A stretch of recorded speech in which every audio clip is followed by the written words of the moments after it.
So please continue the session.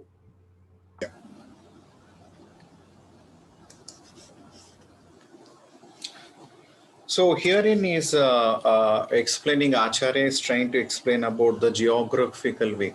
Even today when I speak, whenever you need to go for any of the geological surveys, when you need to go.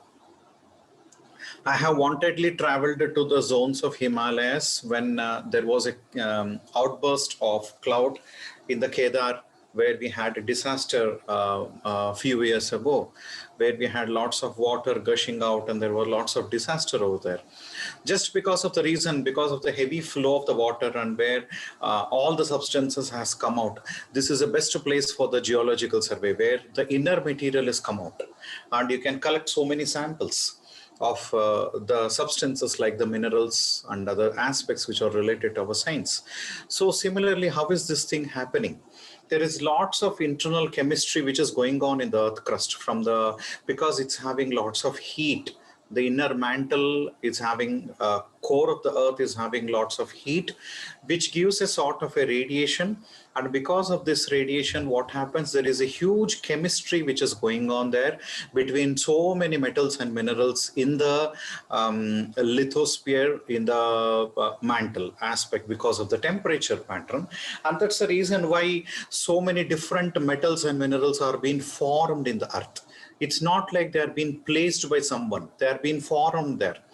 And these minerals and metals do come out for the geological survey or for the identification, specifically in the time when you land up into volcanoes, where you have lots of the inner part coming out.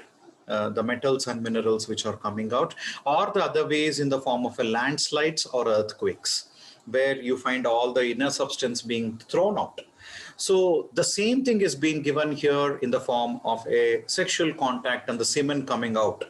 The same way where he had a Garshana, and because of that there was lots of the mercuries come out. So mercury is also having a synonym stating like the whole of the rasa dravyas, whatever you read in the whole of Rasa Shastra, is equivalent to Parada or Rasa. So on that grounds, what's happening there? All the substances are coming out in this particular way in the form of a volcano or in the form of an earthquake, by which the things can be known or how they could be learned. And that's the reason why always I compare with Prakriti and Purusha. Shiva and Parvati as Prakriti and Purusha. The play between the Prakriti and Purusha is nothing but the disasters, what you want to name, something like earthquake or volcano. And that is a result how the metals and minerals come out.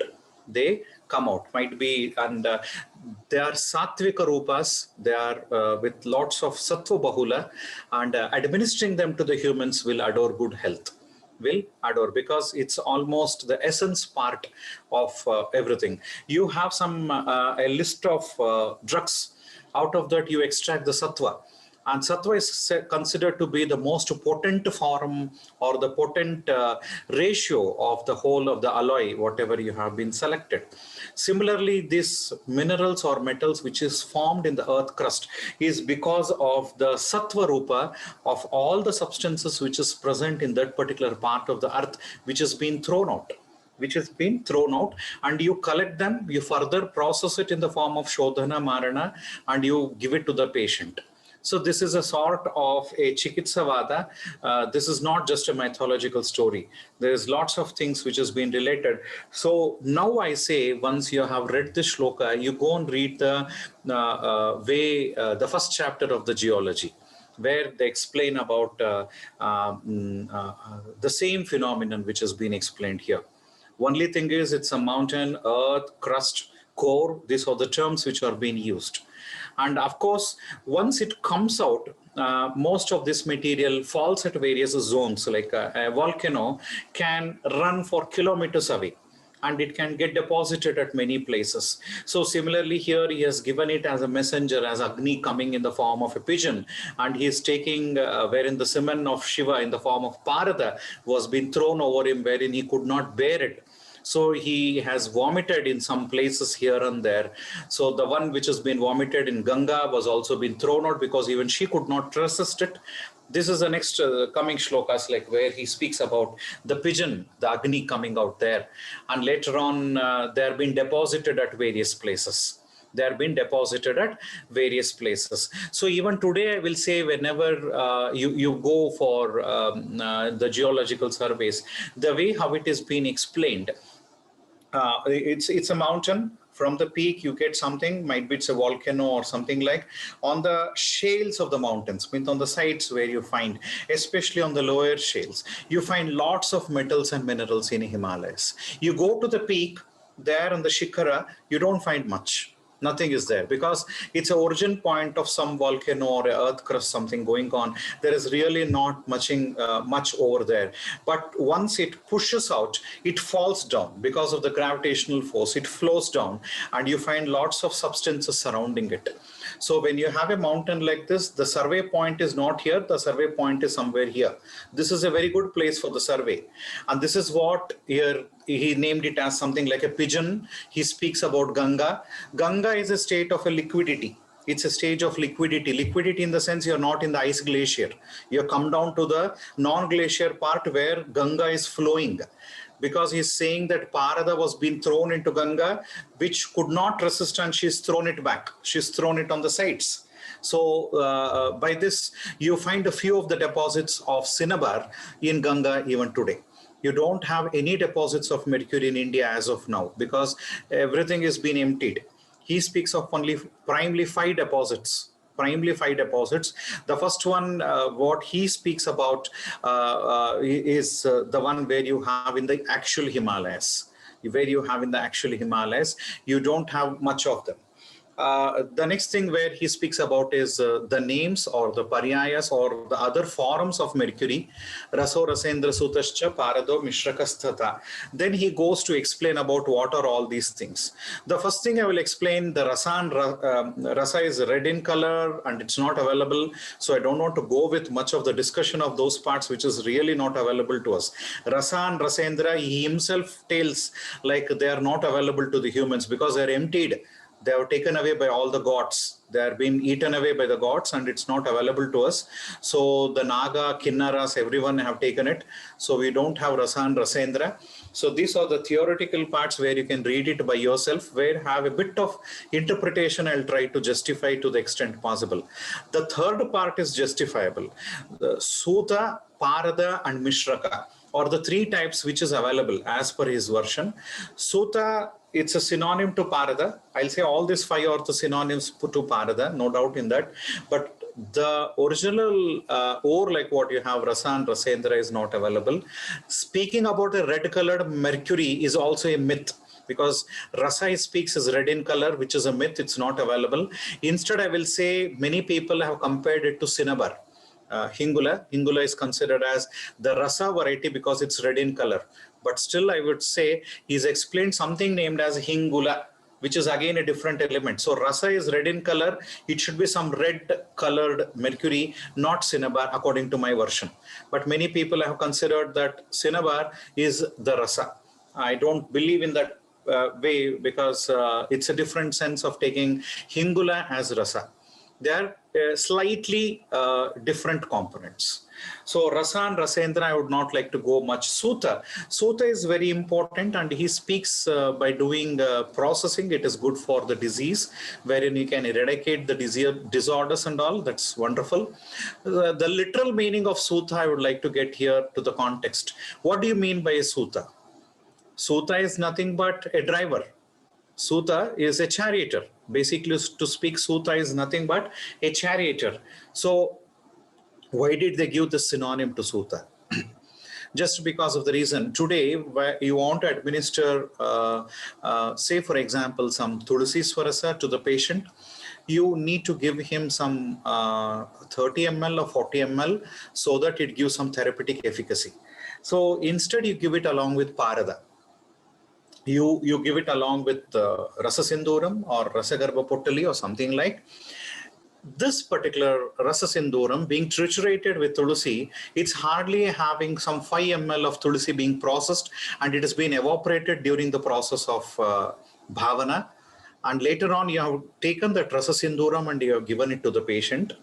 And that particular Rasasinduram, it's become so potent, it gives more benefits of what you have triturated. Say, for example, you give some 5 patients with only Vasaswarasa of 20 ml with who are suffering from Kasa and Shwasa. Another group of patients where Rasa Sindura is being triturated with Vasaswarasa and give it to the therapeutic dosage of 125 milligram. Both the groups will have excellent benefit, but the group with Vasa processed Rasa Sindura is excellent in its action. Why? Because Sutta is there. Sutta, in the sense, is a driver. He takes the substance appropriately to that place. Say, for example, you don't know the way how you need to travel in a different city. It is difficult for you to travel. But if you have hired a driver, he takes you to a target drug delivery system. Directly he goes, he shows the therapeutic action. You need to work in lungs. You need to work in liver. You need to work in kidney. So this is Sutta. He is a charioteer, he is a driver, and he himself will give you a direction where you need to assign the job. The substances which you link with it, the alkaloids or other substances which you link with it, are only the passengers in the car. They are the passengers in the cab, whereas the driver is actually the mercury, is a driving force. He is a person who is taking you to the assigned posture or wherever you would like to reach in the body. So this is the benefit of Sutta. And similarly, Sparada, again, he speaks about Vividha Aushadhi Vargena, where you give it in various disorders. Sarva Roga Haram Sahi. So it is going to give for various disorders, similarly to that of Sutta, because there he gives about, it is white in color, and also it can be used for many purposes, including the puja and all. Whereas Mayura Chandrika Chaya Raso Mishrako Mataha, but he doesn't speak about much about this, which is to be definitely taken only after the Ashtadasha Samskaras, because it's having lots of oxidation process possibly within it, because he speaks about the Mishraka Varna. Mishraka Varna, just like a peacock feather. You find a peacock feather like arrangement or multiple colors in mercury, something like where you have some spill some petrol or diesel or water, you find multiple colors in it. So similarly, you find multiple colors over the mercury, or the mercury which is of this color is considered to be the Mishrika variety, or the one which is like Mayura Chandrakabha. So this is the one where he speaks about, it is also therapeutically active, but for this you have to definitely go for Ashtadasha Samskaras. Possibly he's referring us here the Parada with the Kanchuka doshas. The mercury which is with Kanchuka doshas, you find multiple oxidation samples over it. You find the mercury, even though you have done the Ashta Samskaras and kept it on the table, it tries to take away all the substances from the atmosphere and wraps it in the form of a cream, a sort of a cream over its surface. This is oxidation process, and that itself is named as a Kanchuka doshas. So those Kanchuka doshas gives multiple color depending on the substance which it has been taken. If it is carbon, then the whole mercury appears to be black in color. If it is some other oxides, then it turns out to be white in color. If it is multiple components, then it is Mishrika Varna, that is Mayura Chandrika. So this fifth variety, what you have is a Mayura Chandrika Chaya, which is a mixed variety of mercury. That is the reason why he speaks about you need to go for Ashtadasha Samskaras. You need to remove all these things so that the blemishes are being removed. So that the blemishes or the things which are there are being removed. So this about the various types of paradas. Next, he speaks about the gatis in the next shloka. I think it's 82. So rasadinam nirukti, yeah, nirukti is the same. Please read it. So yeah, it's all, see, this is the thing what he speaks about here. He gives you a fear of Lord Indra. In this shloka, he gives you a fear of Lord Indra. No, the next one. It's in the 80-81, shloka number 80 and 81, where he speaks about Evam Bhutasya Sutasya Martya Mrutyu Gadachida. So this one. So wherein he speaks about Indra got scared, because all people started to take mercury and they started to become alive. They started to live for long lives. Then how is that people are going to die? Somehow the ratio of the population should come down. So that's the reason why he requests Lord Shiva. This is what you have in 80 and 81. He asks for Lord Shiva, how is that if everyone starts to take Parada and they become Ajar Amaratva, then how is it possible that you can control the population? So there Lord Shiva added some blemishes, the doshas into that. He adds the Parada doshas into it, by which only for the sadhakas who does the Parada Shodhana or Ashta Samskaras or Ashtadasha Samskaras alone will achieve all these benefits. Or else it's not that easy. Wherever you get Parada, you eat for something and you get the benefits of it. No, you cannot do that. Instead, he has added all these benefits. A people who does the sadhana and give it to the patient will definitely have this benefit. So this is again the action of Lord Indra to see that all people might not land up into Ajar Amaratva Prapti. You need some efforts and sadhana to come through that. So this is the fear of the gods itself. It's not of the human. But even this is a blessing for us, I'll say, because even today people are so much scared about heavy metal toxicity. You take mercury, there are many websites wherein they say about, is it safe to touch mercury? Not eat mercury, to touch mercury. I feel it is so foolish. I would like to take a bath with mercury if at all possible. And here people are saying, is it safe to touch mercury? So these all things are myth. Forget about those things. Nothing is going to happen in that way. You need to process it in a proper way and administer it. Then it's going to give you that benefit. It's going to that, because it's a fear of Lord Indra, then it's a fear of the modern society. When you give the mercurial compounds, the person becomes healthy, then he gives you lots of publications. And we are idiots to believe in those publications. I'm sorry to use that words, because you read one article about heavy metal toxicity, you don't practice mercury for another 10 years. You're saying that, no, I read one article around 10 years ago, some mercurial toxicity happened. I will show some lakhs of patients are dying because of the consumption of some nimesulide or paracetamol. Will you make them to avoid it? No. It's a OTC product. It's easily available today, even in a pan-beda stall. But we are happy to take them and prescribe it to the patient. But if it is said in the name of mercury, we are hesitating. How many patients in the past 5 or 10 years of your practice did you see any mercurial toxicity in your patients? I am practicing at least 90% of mercury practice from past 18 to 20 years. I haven't seen any toxicity in the patient. Even I'm taking myself with lots of mercury every day from 20 years, and I'm alive. I'm not a robot in front of you. I'm still alive. Nothing is going to happen, provided you process it in a proper way. I'm not asking you to take a liquid mercury which is in free state from the market or from a chemical shop where he writes pure mercury and gulp it. You're going to die.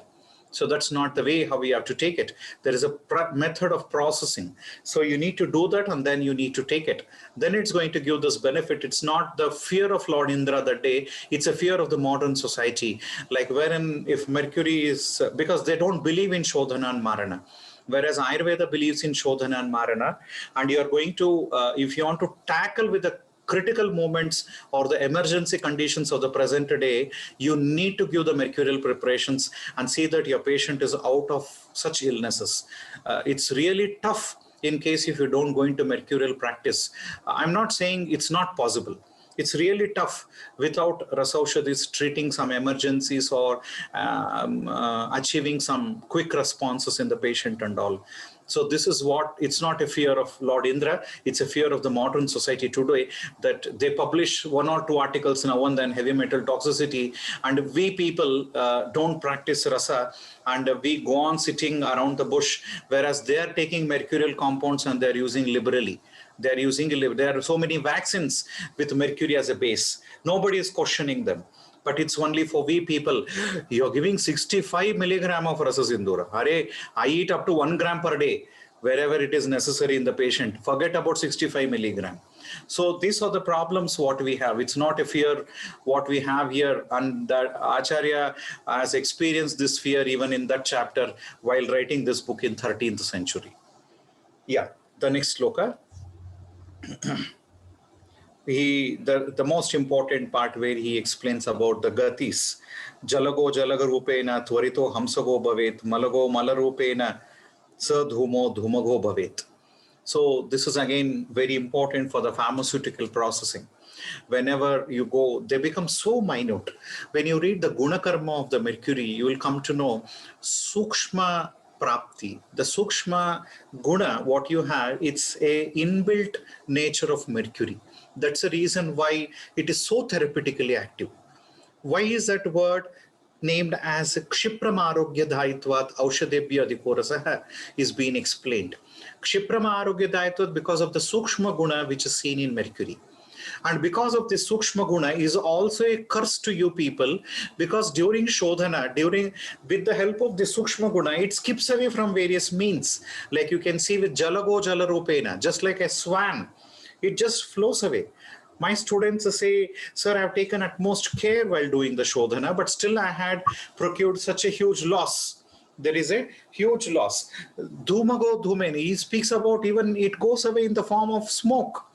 It goes away in the form of Malarupa. Why Malarupa?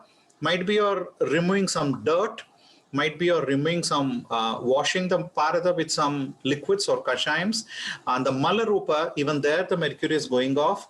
The another sense I would like to get it here, Malago Malarupena, in the sense when you eat mercury or when you give some mercurial compound, without digestion in the body, the mercury is flown as it is outside. It is going away outside as it is. This is Malago Malarupena again. It goes away in the Mala without having any actions. Even this is possible. Even this is possible. Why this happens? There is a excellent way of understanding or analyzing this technique. I'll be coming in eventual chapters of Rasaratna Samuchaya, where we'll be discussing about other drugs. So the other means what it is being explained there, like the way how it has to go, the way how it skips away. So even that sukshmatva should be analyzed and it should be filtered in a proper way so that you don't have any loss. You don't have any loss. You should use your yukti. You should use your maximum efforts to see that you arrest the loss of mercury. But even after the yukti, which is not sufficient, because the fifth gati is the jiva gati. Just like atma moves away from the body without any, the body is not cracking. It is something like without the knowledge, the atma is going out. Similarly, the mercury will vanish or disappear from your practical. So people who have done the Ashta Samskaras would have been experienced the Jivagati many times.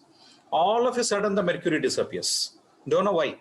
It disappears. So I have done Ashta Samskara so many times. If I take around 5 kgs, I have a loss of 5 grams after Ashta Samskaras of Parada. I have seen few people where more than 50% has been lost in the initial itself. By the time you go into the Patana Samskara, more than 50% is lost. Why? Because of the Jivagati. So to arrest that Jivagati, where he speaks about you need mantra, dhyana, adi, where you need to do that. So whenever you're doing any processes of mercury, it's not like you're very intelligent, you have a very specialized device to see that you filter the mercuries. You need to do the prarthana, you need to do the mantra and the dhyana, or else you have the panchamagati as a jivagati, wherein still you lose mercury. This is for sure. You use any apparatus in the world without mantra and sadhana, it is very difficult to arrest mercury.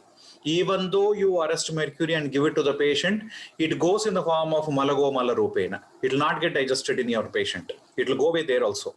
So even though you might find a objective criteria stating like, I have added 5 kgs, see, I have designed a beautiful instrument by which I get 5 kgs out of it, but it's not going to get digested into the human because malago malarupena, it's going to go away.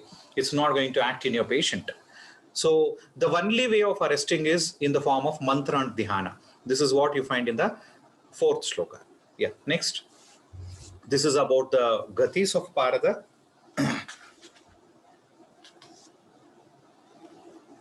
So the next one is where we have discussed already, expulsion of mercury. Prathamo Rajasi Snatham, this we have explained, even up to 88 is over. It doesn't spill by the next, it spills very far. It can be Yojana Dura, it can be very far, wherein it can go and fall off, by which it should be collected at various deposits, and that can be collected. He's given a simile, a story stating like a person who has attained her menarche should go near to the coop and fastly move through the horse by which the mercury comes out. So this is a way how the mercury is being attracted towards the female when it is in the periods, when she is in the period, because he gives the words when she is attained her menarche. That is the first menstrual cycle. This is the reason why many times I alarm my students not to do the mercurial preparations when they are into periods, because you have the sulfur in the menstrual fluid, and you don't have the sthirata in the manas, because many times you find a sort of a disturbance, a psychological disturbance, a physiological stress during the periods, and it is difficult for you to arrest the mercury with your sadhana. This is a period where you need to relax. This is a period where you need to give your body a sort of a relaxation. You need to make a rejuvenation in your body, or else you're going to land up into further distresses. So this is the reason why we need to understand this concept and go with it. The next shloka, I think it's the last shloka. Yeah. So he speaks about the mercury in the form of a Agni Mukha, that is with the mercury, with Lord Agni, wherein it has spelled its spell on the Darada Desha, and it been mixed with mud and other substances, and people started to use the Patana Yantra to extract mercury out of it. So Darada Desha is nothing but Afghanistan today. It is wherein you have much of the places where you have some resources of Hingula, cinnabar, and cinnabar is one only high sourced form of mercury which is available to the humans today. You have other alloys of mercury, but still they're not very popular and they're not high in concentrations. It's only the Hingula from the Darada or the Afghanistan, one of the best variety of the cinnabars, which are considered as the best forms of the Paradarupa, wherein you have the highest concentrations of mercury. The one which we are using in India is 100% artificial Hingula. What we are using, it's not Darada, it's not Hingula. What we are using is only artificial, wherein you have huge chambers, just like rooms, where they throw mercury, they throw sulfur into it and incinerate it. You find huge boulders of cinnabar adhered to the upper portions of the rooms in the blast furnaces.